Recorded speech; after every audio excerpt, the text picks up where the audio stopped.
Drive by any park or visit an indoor rec center these days, and you're sure to see people, young and old, hitting a ball in what appears to be a life-size game of ping pong. Pickleball has taken the U.S. by storm, and two Lao Americans are riding its wave. Noy Sourinthone left his home in Tennessee to follow his dream to Wichita, Kansas, where he reconnected with a childhood friend and now fellow pickleball player Matthew Nola. Both men have secured sponsorships, are founding companies, and have become de facto pickleball ambassadors to the Lao community. In 2022, Matthew traveled to Laos and had the honor of formally introducing the sport to his ancestral homeland. Join us as we talk to the two we like to call the Lao pickleball guys. All right. All right. Hey, what's up, guys? Welcome to another episode of C4 Podcast, Southeast Asian Athlete Achievement Through Adversity. If you haven't already, please like, comment, share our page, follow our page, and, help this podcast grow, right? And we're doing really good with the Hall of Fame and get a lot of interest there. But I think now that we're telling the stories of the athletes, I think people are more interested in hearing about what they're going through. And like it says, it's adversity, right? So we love to hear about what the athletes had to struggle through. Like we like to hear about the obstacles, right? Like it wasn't really smooth sailing for a lot of us. Like myself, it wasn't like it had a lot of adversity, right? So we got two incredible guests coming on today, and I'm let John, my partner, go ahead and introduce them. Yeah, so the last couple of episodes, we've been covering new and upcoming sports. We just completed an interview with Owen Pomavong Scoggins, the now number 2 ranked disc golf player in the world. We also just completed an interview with Jackie Siasone, a pro cornhole player. And today we're excited because we have another up-and-coming sport, pickleball. So if you're like me, you've driven around and you've seen guys and ladies over a little net hitting the ball back and forth and kind of wondered what that is. Well, there's two Lao Americans that this is what they do, or a big part of what they do, and they're rising in the sport, and we're glad to have them on here today. So we've got Matt Nola with us, who just turned pro, and we got Noy Sourinthone, who's been playing pickleball for a while and had currently uprooted his life, moved from Tennessee to Wichita to chase this game. And both of these guys are coming to us out of Wichita. So, hey, I'm going to start with you, Matt. Before we even get into the actual interview about you guys, can you just tell us what the hell is pickleball? Pickleball, man. You know what? I would sum it up as passion, relationship, community, all those things. And those aren't really what the sport is about, but that's really what it's about, right? Because I wouldn't be talking to you today without pickleball, or I wouldn't have reconnected with my brother Noy in 20 years if it wasn't for pickleball. I wouldn't be wearing this hat because if it wasn't pickleball, right? And pickleball is, I've played a lot of sports growing up, but pickleball has been the primary sport that has been the easiest connection for me to meet people, connect with people, to build relationship. And so, man, there's a strong wave coming, and it's called pickleball, and I'm just riding on this train, right? But outside of that, I would say pickleball is a combination between tennis, ping pong, and badminton. But I just hate to say those things because pickleball is its own unique sport. But if you want to visualize it, imagine it, that's the way I say it is, right? Badminton, ping pong, and tennis all in one. So Okay, awesome. Well, that's pretty cool. Well, yeah, we'd love to hear a little bit about more you guys. We're going to start with you, Noy. We know you moved from Tennessee to Wichita recently, but tell us about your childhood upbringing. Just let us know who you are and how you got into pickleball. Oh man, so I started at a young age as far as a lot of us here, we've moved to the States in '86. So my parents, I didn't get to meet my brothers, but I had two older brothers that were twins, and they both passed away. One because he got sick, and there's no money for medical help. The other one just lack of food, right? So family wasn't the richest. But we made it here to America, and at a young age of about 7, we started. My dad got us into table tennis, and my dad was a soccer player back home in Laos, and he was pretty good. So I think all the boys, there was 4 of us left, and I think we got the genes from him as far as our athleticism. So we started playing table tennis, and I mean, it didn't take long. We picked it up pretty fast. By the age of 8, almost 9, I was for myself, I was the number 1 player in the nation for boys under 10 in table tennis. My brothers were top 5, I believe, so at their age range. So we picked it up pretty fast. Got sponsored by a company from Germany, and it just became life. You know, that's all I knew. It was just table tennis, table tennis, table tennis, table tennis, and at a certain point, you know, being a kid, you want to be a kid, right? But because we were so good in the sport, and everywhere we went, it was like a circus, right? Like people were gravitating. We would be on newspapers. They'll catch us on the news. They'll, you know, have interviews with us and so forth. Wherever tournaments we go to, we'll get a lot of publicity, and so it just became a job to me. It went from being fun, I love it, to man, I just want to be a kid. How do you be a kid, right? And then just the pressure of having to be good because you're on top, right? Just you're the number 1 guy, so you have to stay on top. So not knowing what that was like, and my dad not has never been in that position, so he did the best he could to try to motivate us and keep us hungry for that, you know. And I think for me, um, that transition from the mentality of our parents to being in America, a kid in America, it changed, right? Like we had a different mindset, and he couldn't. It wasn't his fault, but he couldn't relay the message that he wanted to, right? So for me, table tennis became such a burden, and I got to the point where it was just a job, and I didn't like it. I didn't enjoy it, but I couldn't quit because you didn't want to let your parents down, right? So you fight through it, you fight through it, you fight through it. And so I think for me, it was such a big part of my childhood. I eventually gave it up at 15, 16 years old. And and at one point, and I don't even tell my parents this, so when they watch this podcast, they're probably gonna call and get upset with me. But I get to the point where I'm like, man, I despise them for pushing me so hard. You know, it just he pushed me so hard that I hated that sport. Um, but a funny story, we went to train. I won my age division for a regional in table tennis, and they sent us out to Colorado Springs to train with the men's and the women's national coach in the Olympic Training Center. So we go train, and there was this kid that nobody wanted to play with because he was terrible. No, we didn't even know how he made it there. Um, well, anyways, long story short, a couple years later, that guy that nobody wanted to play with was the face of men's U.S. table tennis Olympic team, and so I was kind of upset, right? Because I was like, I gave it up too fast. We should have stuck it out, but it was very frustrating because of just how the difference. Um, our parents and us, we just didn't communicate properly, and I think my dad wanted good for us.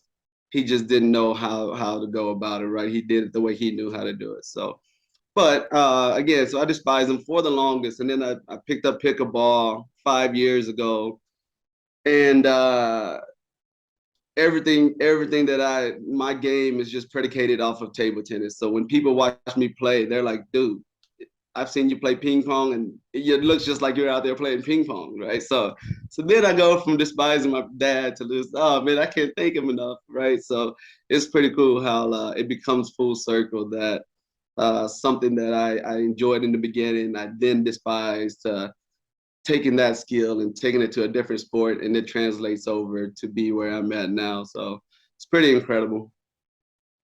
Cool. Very nice. That's awesome. Well, Matt, why don't you introduce yourself? Tell everybody a little bit about your growing up, and you were born in the Nong Khai refugee camp, I believe, Oh, you along with remember. several of our other guests. So tell us the story, man. Hey, Savadi again. Thank you, and John and Aiko for having me. So it's an honor, right, to just be amongst you guys and to have the opportunity and the platform to just chop it up here. So about me, I was born in Nong Khai, Thailand. My parents are from Laos, Vientiane, Bang Bieng, Siêng Khoang area. My mom is Siêng Khoang. She's Chinese and Thai Dam. Lao. My dad is Lao and Thai Dam, so we got a little bit of everything in us. So yeah, a lot of mixture, right? But yeah, we I was born in Nong Khai refugee camp on our way to America, and everyone kind of has their own story of how we got here, right? Immigrated to America, and so it was a challenge from the beginning. I got to America at 2 years old in '82, I believe. Got here. We struggled in the factories and in Western Kansas, the slaughterhouses my dad worked in, and then that made us money for a while. So and kept my parents busy. We worked out there in rural Kansas. They did actually, and I grew up uh, in everyone's backyard, right? In our neighbor's backyard, the mobile home park, the trailer park. That's how I started in sports. I have three younger brothers, Mark, Luke, and John. My parents didn't push us to do anything. I didn't have any accolades. It was just here's a ball, go play with the neighborhood kids, right? So I grew up, tough, like everyone else. But it wasn't until probably freshman year in high school. That's when my hunger for competition, for athletics and sports came. I wanted to play tennis. I started out in basketball, loved it, but I wasn't going to go anywhere with basketball. I was the smallest kid, but I started playing tennis freshman year. Tried out just because there was some uh, motivation out there of the other gender. So I was like, okay, let me try this new sport. Um, I was the 19th man on the team. 18 was a cut. Coach felt bad for me. 19th, you made it. You're not even on JV, Matt. You're on like the bench of JV. So that season, tennis is a very, what do you call it? Different class. I don't know, a social class sport. I don't know how do you call it, but I got on the tennis team. I sucked very bad, but I made it. But it drove me so hard that summer came. I spent 6, 7, 8 hours a day in the summer dragging, my bag, my balls, whatever racket I had to the local tennis court and just worked, served, worked on my game, worked on the backboard until sophomore season, right? Sophomore season, I made varsity. So on a team that took third in state, right? So that kind of drove me. But I also wanted to be top in the team. One thing that I really remember from one of the coach that told me that said to another parent, said, "Hey, Matt's probably not going to make it, right? He doesn't, all the kids who play top level tennis, they have coaches. They're playing in private clubs, and Matt has none of that. He's playing in local parks, and he was right. I never made it to the top in the team, but I was happy to at least be part of the conversation, be part of a top three in the state. But that drove me even further. I think outside of just high school athletics, right? I was very motivated after that. But long story short, I had a few D3 offers, JUCO offers, but for tennis, couldn't pursue that just because the oldest of four kids. You gotta take care of the family. You gotta drop the brothers off at school. Athletics wasn't really in part of our future, right? Gotta finish school. Fast forward, here I am today. Um, doing what I'm trying to do. I mean, I don't, for me, I feel like I don't deserve to be part of this conversation. I'm 42 years old, trying to do what I can to really grind and hustle. But pickleball has been such a really ray of hope for me right? I would never thought I'd be able to play professionally in anything, but this is just a testament of guys like Noy, Jocelyn, really putting me under their wing to help me propel in, saying, hey, if you got a dream, if you want to work hard at it, I'm one of those guys that wake up at 5:30, 6 in the morning, go out and drill, for an hour, 2 hours a day, right? So I could at least be part of that conversation. So yeah, 42-year-old, I feel like I've just hit I haven't hit plateaued yet, right? I still got a long way to go, and I'm ready to work, continue to work. So, and Now, now also, you now you turned professional. How did you go about getting your professional status? oh, I don't think you know what in pickleball it's kind of tricky. I don't think I've turned professional. I played in a professional tournament. And let me backtrack to the story real quick here. A month and a half, 2 months ago, I played in a professional tournament. Some people would say I was very ambitious, never played in the singles division before. And I'm out here in Vegas playing in my first uh, pickleball professional association, right? And I'm a 42-year-old competing in a division where I've never played in any term in singles division. It's unheard of. You've got like 17, 18, 22, 24-year-olds playing in these divisions that are former professional tennis athletes, right? D1 athletes. And I said, okay, Matt, let's just go there and score 1 point. That's all I'm hoping for. Score 1 point. That's it. I don't care, right? I just want to say I've competed. Yeah. Yeah, I've scored more than 1 point, and I proved myself. And let me bring you to one of my first match that uh, I lost my first match, but it put me in the back row. Um, my second match, I was okay. I'm up 8-3, right? And I'm like, wow, this is it.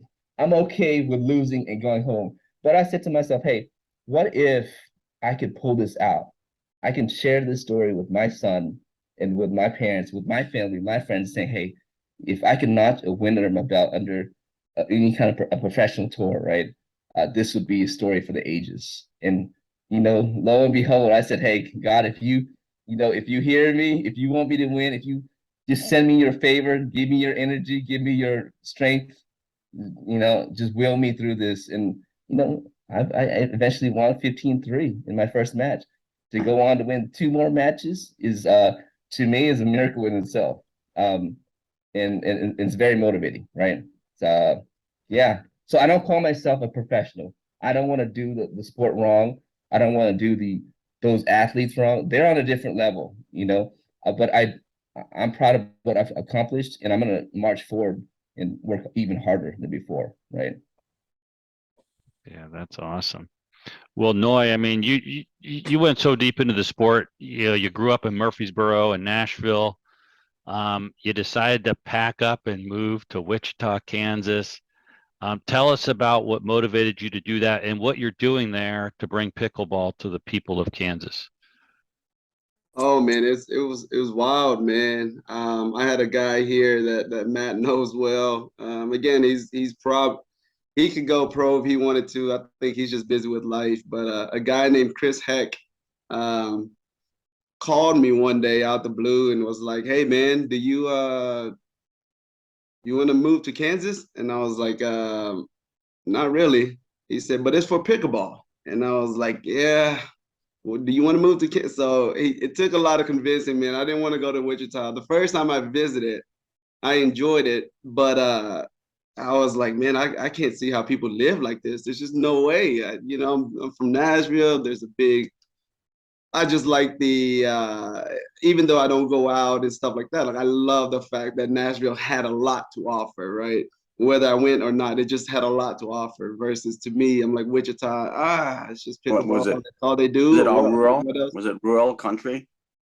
Uh, it, Wichita's a city, but it's a smaller city. yeah, it's a Okay. small, but it's got a lot of people. I think 375, 380,000, Matt, is it somewhere around there? Over 600K. Over 600,000. Mm-hmm. See, that's how much I know about a coach. Yeah. But Just but didn't have the Nashville feel, huh? it didn't have that Nashville feel. But Chris just kept pursuing me because he played against me when he came to Nashville. And we talked a lot. Now Chris was the guy that had this offer on the table and he couldn't take it because he had a lot of things going on. So he asked me, he was like, "Hey man, I think you'd be great for it." So finally convinced me to come, and I came for an interview and did the whole thing. Again, Matt and his family really made me feel comfortable, and the Asian community here, really made me feel comfortable, and they were able to. It was a ripple effect, right? They introduced me to the pickleball community, and it just got out, got out, got out, got out. So I mean, so getting me out here was the one thing. And then coming here, I was nervous, man. I had no idea. This is the first time ever that Wichita has had a director of pickleball. So I think the city and myself, we didn't know what to expect, right? We're just kind of, let's just give it a go and see what happens. So you just came up with different programs. We've started for the summertime, we had the kids clinic. Then we had the adults clinic that I set up. Then we have drills, beginners drills, intermediate drills, where people will come and you just give them different drills to work on and just kind of fine tune their game. Set up a bunch of leagues. So I got right now 5 leagues going. And when I first started the leagues, I had somebody there that was telling me at the facility that was telling me it's never going to work. They're not going to come out here, right? Which is crazy because those leagues now produce. I mean, we end up with over 200 participants, right? Which is pretty wild. And that's on a 6-week cycle. So after 6 weeks, we take a week off, we go back 6 weeks. The beauty of it is it's not just the same people that's playing in these leagues. The leagues are it's getting out, words are getting out, and different people are coming in. So I'm able to meet a ton of new people. Drills is the same way. When I first started, it was the same group of people that was coming. And so now it's to the point where we're having to cap it off because we just can't take anymore. But words going out. I've gotten emails from my boss, the head guy at the city, saying, "Hey man, these are emails that's flying in from just different people." So that's cool to see. But my goal here is to really grow the sport. But like Matt said, not just in. I have like pickleball to me correlates so much with life. I think one of the biggest things for me, what people tell me is when I'm on the court, it's pretty calm and very fluid in the way I play, right? But pickleball is a very chaotic sport. Like your opponent can really put a lot of pressure on you and make you feel like you're just out there trying to survive against this wave of opponents that could really crush you, right? So to stay calm and all of that. So I correlate. So now I'm doing a lot of private lessons, but just really correlating life to that too. So like Matt said, I think it goes beyond the sport, right? I think I've met so many people that I consider friends that are 60, 70, 80-year olds in this sport because of that. And they've been very helpful for me. So for me, my ultimate goal here is to continue to not just build the leagues, but to make the improvements in people. The one thing that I've worked on the most is you're able to see now Wichita has so many great players, right? There's 4 now that's on tour that's top 20, right? There's 3 in the top 10 and 1 guy in the top 20, probably 15 maybe. But so there's a ton of talent here, and the younger guys that's coming in, there's even more talent, right? And I know I've seen Matt take some of the younger guys under his wings, because we ultimately want to continue to um, have the pros here, right? I mean, there's a lot of guys that could go pro here in Wichita, and we want to be the ones that can help catapult that, right? And just taking them under our wings and things like that. So that's where we're at. But ultimately, for me, as far as what I'm doing, I really want to see Wichita become the mecca of pickleball, right? And I know it's hard because we're competing against states like Arizona, Florida, California, that the weather's nice all the time. In Kansas, it's getting cold now, so and we don't have a lot of indoor facilities, so we're fighting that. But the great thing is we've done so well in pickleball, and with all the programs that's being ran now, the city is able to invest $3 million in a pickleball complex. And it's got 18 courts and 2 championship court that's going to have 1,000 seats wrapped around it. So it's a pretty big deal. So now my goal as the director is to bring a national tournament into Wichita and showcase the pros that we do have and showcase the talent that we do have, right? So that's my next big goal with Cool. where Awesome. I'm at now. Awesome. Yeah, that's awesome. I mean, one of the cool things about it, because Matt, you kind of were telling me about, a few days ago when we were hanging out. We were at Matt. We'll just give a quick shout out to Matt's auntie, Lao auntie, not biological auntie, who owns Rollin' Donuts right here in Elgin. Donuts. Yeah, Rollin' Donuts. If you're in the area, check it out. Great coffee, Mm-hmm. great donuts and other goodies, and actually right in the library, so it's very convenient if you want to grab a book and try it. But Matthew was talking to her auntie about giving it a shot, right? I mean, so it's really something that people of all ages and abilities can do, right? She's in her late 50s, 60s, and she's playing pickleball. And I was like, Yeah. wow. Yeah. I mean, that's incredible. Well, great work, Noy. We're excited to kind of see how that all comes together. Something really exciting where you guys are taking the sport is, Matt, you recently went across the world back to Laos and had the opportunity to formally introduce the sport there. I mean, tell us about that.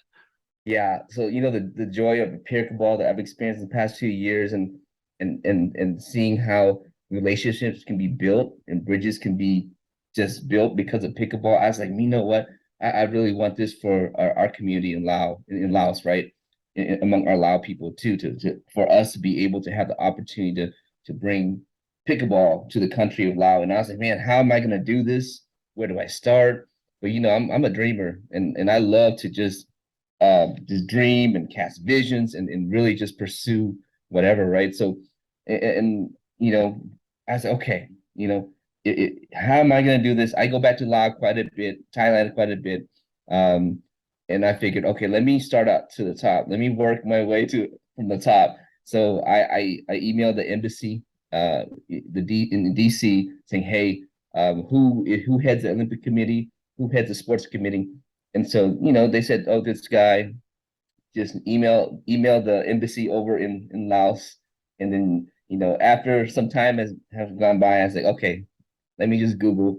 So the guy, Dr. Put Simalavong, His Excellency, the Minister of Sports and Education, Dr. Put Simalavong is I found out his contact, and long story short, I was able to get a meeting with him through my Aunt Kampao, Her Excellency. She's an ambassador to China. So I secured the meeting with her. And so I bought a ticket like 2 weeks before and just flew to Laos on just hopes and dreams, right? Of figuring out, wait, what is my strategy? What is my plan here? I was able to go to Laos, bring some gear from Chicken and Pickle, who is one of my sponsors, and also from Precise Power with Noise Paddle Company, and say, hey, I want to be the first person to bring pickleball gear to Laos and say, hey, let's formally introduce this to our schools, to our communities, just because this is such a beautiful sport, right? I want to be a pioneer. So I met with Dr. Put, His Excellency, and we just had a great time just sharing about life, passion, joy, community, how we can partnership with each other to just build each other's community up, right? And so he was like, Matt, the door is open for you and whoever wants to come over here. We welcome you with open arms. We love how you love Lao people, right? And so that's what basically it came down to. And he is like, I'll give you contact with some of my staff to help you get started. And so we're in the beginning stages.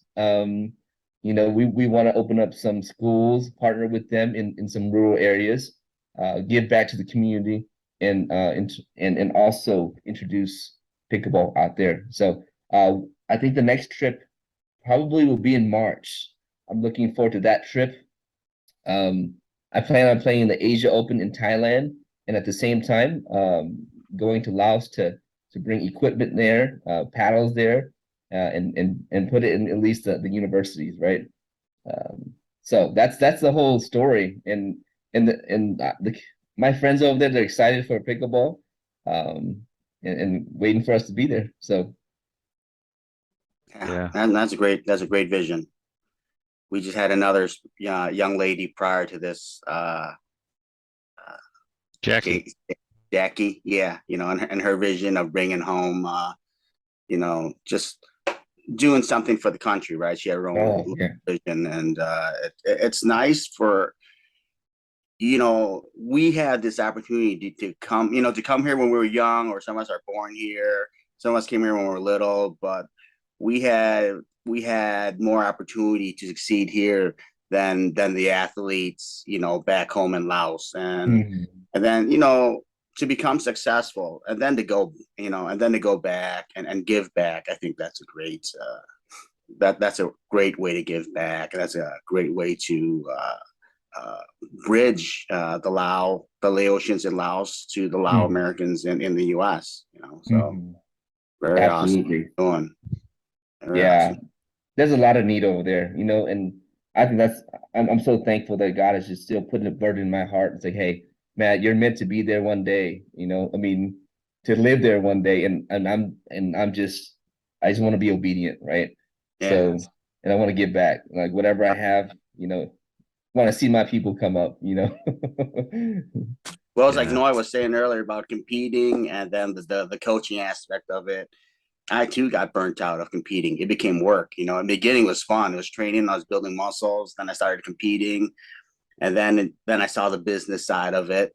Right. Then it became work. Then it wasn't fun. And like now I have more joy in coaching people and helping people Mm, reach their goals, health and fitness goals. So there is that true saying, man.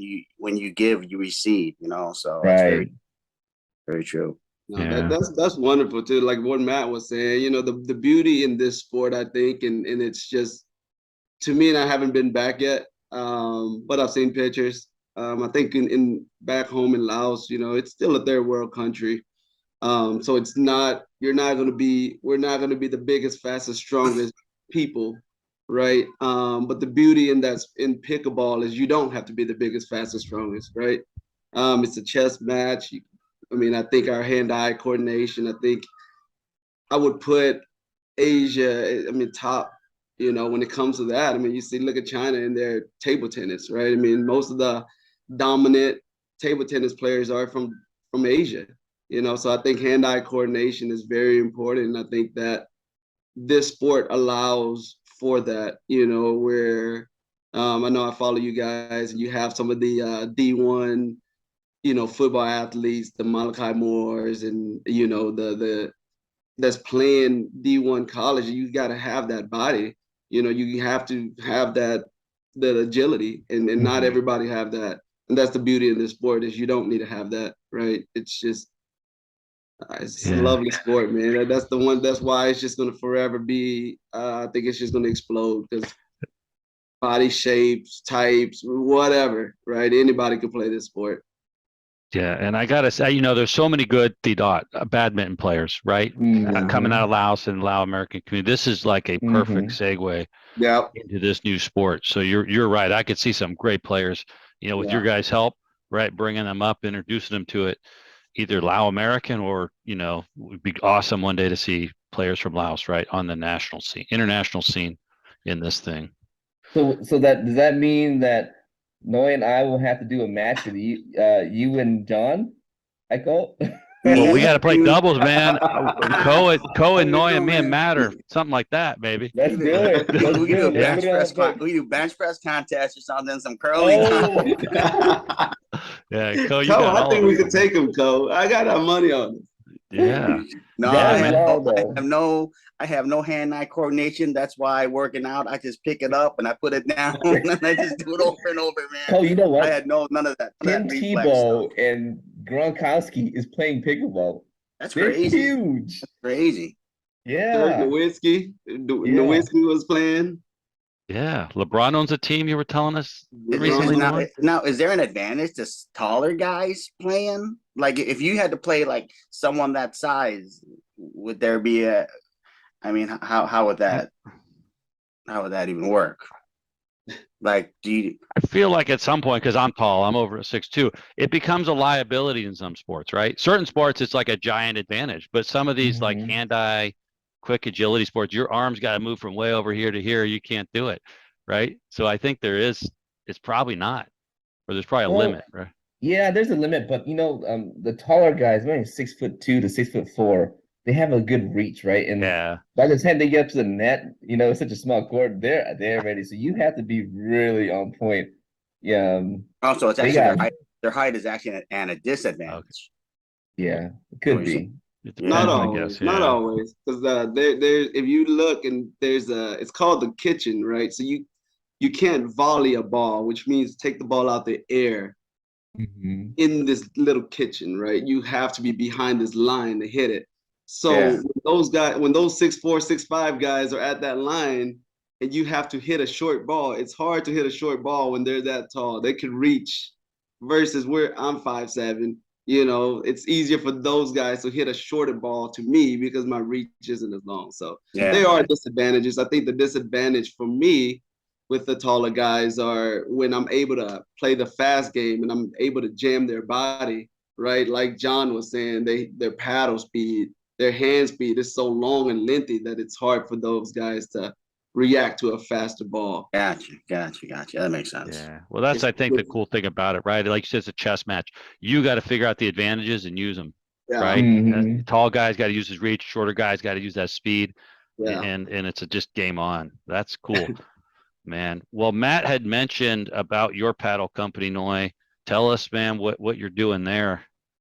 Oh man, so we started a paddle company and it's called Precise Power. Again, like I said, I met Matt through a church camp. And so one of our biggest things for me was how do I, as a believer, sharing my faith, how can I use pickleball as a platform to really promote my faith, right, and be able to share my beliefs with the world. And so with Precise Power, I got a LinkedIn with some investors, and so our paddle is shaped.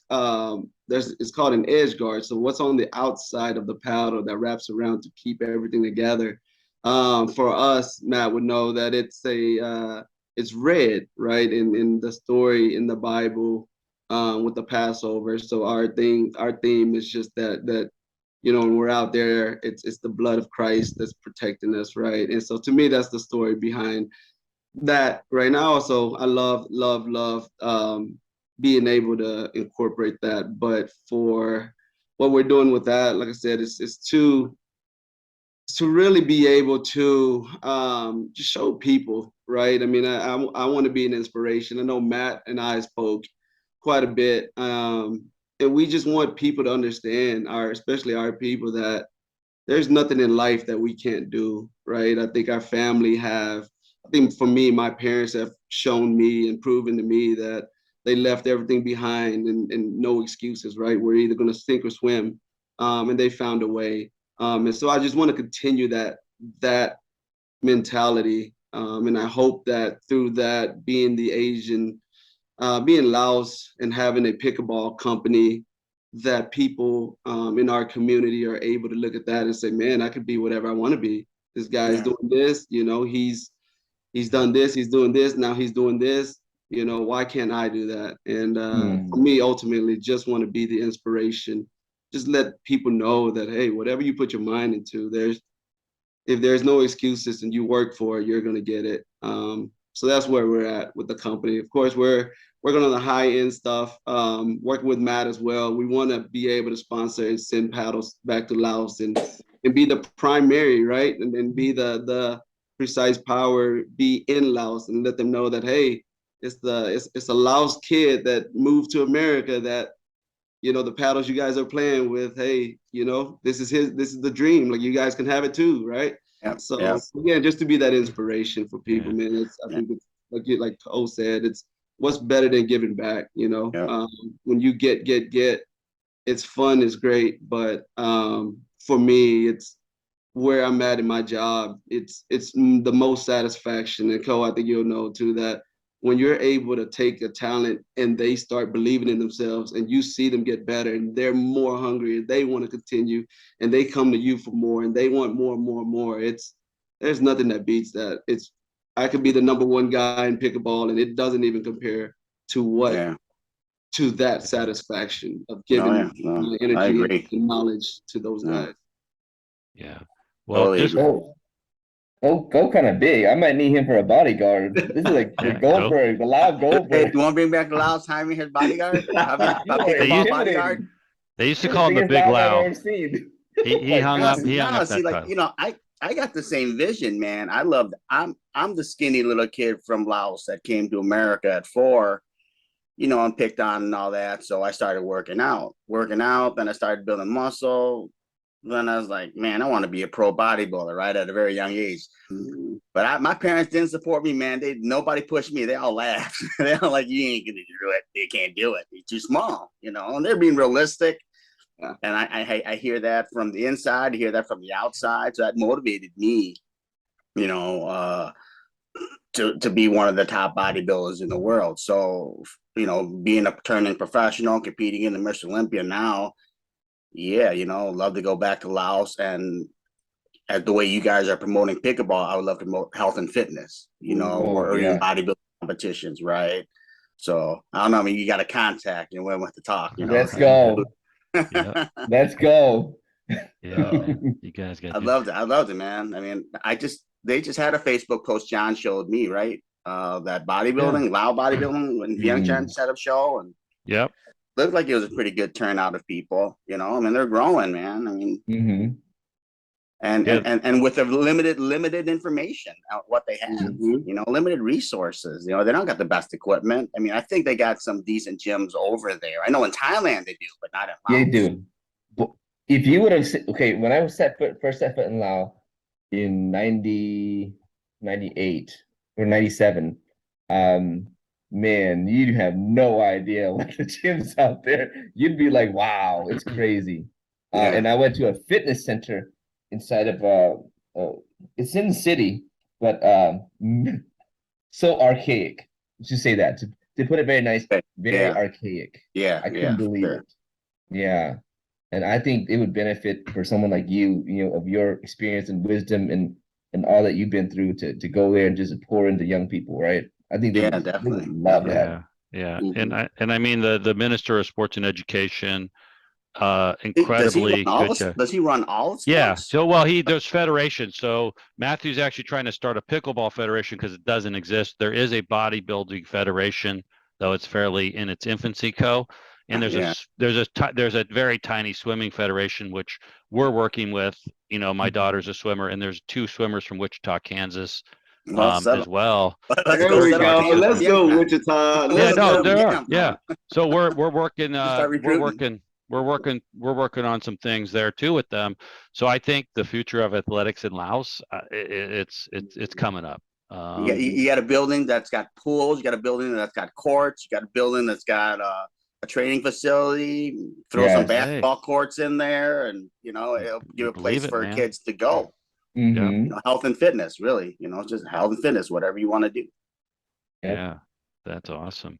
But You I know, just want to touch on one part of the story that just so the listeners know, the ironic thing is you guys met as kids as a church camp, right? Went your hmm separate ways. There was no social media. We didn't have IG back then, right? And then here you end up in the same sport, back together in Wichita, Kansas. I Yep. mean, what was it like when you guys kind of reconnected? Matt, why don't you answer?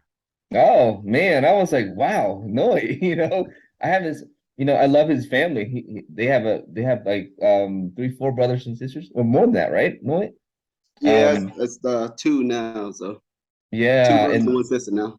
Right. And their family is amazing, right? Good family. Love them. We would connect really well. And when we were younger, and then just to see him in Wichita, I was like, what are you doing in Wichita? And playing pickleball, right? Because Noy started like a few years, 2, 3 years before me, and I was a hater of pickleball. I was just like, well, it's just for old people. And then he inspired me. Like, wow, this guy is performing at such a high level in pickleball too. And when I saw him, I was like, man, when Noy comes to Wichita, I was like, man, he's to bring a lot of hope for our community, for the Lao community, right? We can find a way to work together, partner together, just to build this community up together. Because, pickleball, I hate to say it, but it's kind of similar to tennis too. It's very exclusive to certain groups, and to me, I want to break down all barriers, like for it to be available for everyone, at any time, especially the skill and training, right? Everyone got their own clicks. I'm only playing with certain level players. It's just, to me, like, I want to get everybody better, right? I want to be better. I want to be part of that conversation. And so that's my like mantra: break down every wall, every barrier for everyone. And so when I saw Noy and he moved here, it's been a blessing, right, for him to come here and make a really quick impact on our community. And hopefully, we can continue that what we're doing right now, right? So I'm excited, got another brother here to really push forward our community, this whole community, all inclusive, white, yellow, black, brown, red, everybody, right? So it's a great story. And this is just the beginning. Yeah. Not just for me and Noy, for us four right here. That's we're right. gonna be pioneers. So John and I got some history in 2006, 2007. John was living in San Diego. There's a magazine called Lao Roots. I live down the street I from know Matt. that right? magazine. Live Yeah. Roots. We So- live like 2 minutes apart, right, Matt? In the east side of Chula Vista. Yes. That was funny. But anyway, go ahead, Co. And I had no idea, but John wrote the article on me. I ended up getting the cover for that. And then, at the time, it was Giovanni Messina that wrote the article, right? My real name. That's my legal name. So he ends Love up it. moving to Elgin, and he calls himself John Messina, right? Like I couldn't put two together. He's like I wrote an article about you back in like early 2000s. Like, oh, that was you. It's like, yeah, now it makes sense. Giovanni and John. So that is so cool. But yeah, Man, but that's cool. Yeah, Matt and I used to live like 2 minutes apart. Now Co and I live just a couple minutes apart. Yeah, It's a full That circle, is man. So funny. yeah, we got some good things we could all do together, guys, supporting each other and it's crazy. doing this. So, well, hey, man, I think that's all I have for the interview. Co, any final thoughts? No, thank you for watching another episode of C4 Podcast. I hope you enjoy the show. Hit us up with, comments and any suggestions on athletes, Southeast Asian athletes that you'd like to see, or any sports that you would like to feature. Go ahead and send us a message, either through the Lao American Sports page, Facebook, IG. Just hit us up. Yep, and that's a wrap, folks. Thanks. Thank you guys. You guys. All right. Pickle. Yeah. The C4 Podcast is brought to you by the Lao American Sports Hall of Fame. Visit us on the web at laoamericansports.com, celebrating the first, inspiring the next.